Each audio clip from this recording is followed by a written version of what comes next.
Magandang araw sa inyong lahat. Ang skill na gagawin namin ay one-step layup.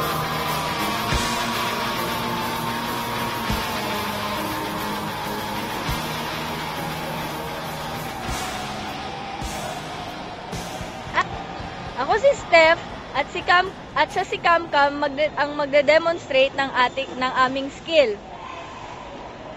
Ang first step ay triple threat stand. Sa triple threat stand, ang plane na makikita dito ay sagittal plane. Ang mga muscles na gumagana sa triple threat stand ay ang quadriceps, hamstrings, gastrocnemius, at ang gluteus maximus. Quadriceps, hamstrings, gastrocnemius, gluteus maximus. Ang next step namin ay lunges.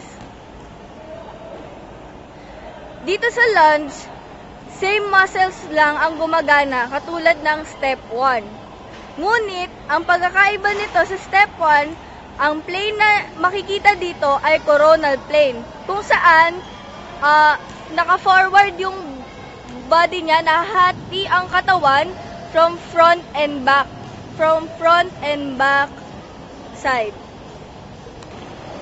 At ang last step sa one-step layup ay yung proper. Ang next step namin ay ang layup proper. Sa paggawa ng layup, maraming muscles ang nakaakibat dito.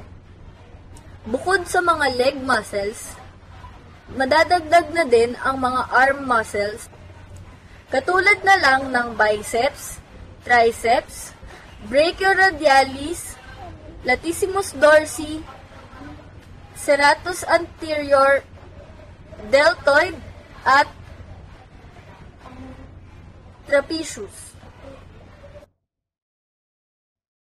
Dito naman natin makikita ang mga joints na ginagamit sa layup. Ang tawag sa mga joint na ito ay synovial joint. Ang mga halimbawa ng synovial joint ay ang spheroid o ang tinatawag na cotyloid and ball and socket na makikita sa hip and shoulder joint, condylar, ang modified ball and socket na ang halimbawa nito ay metacarpophalangeal joint, ang pivot, saddle, at ang hinge na kung saan ang halimbawa nito ay ang elbow at knee joint.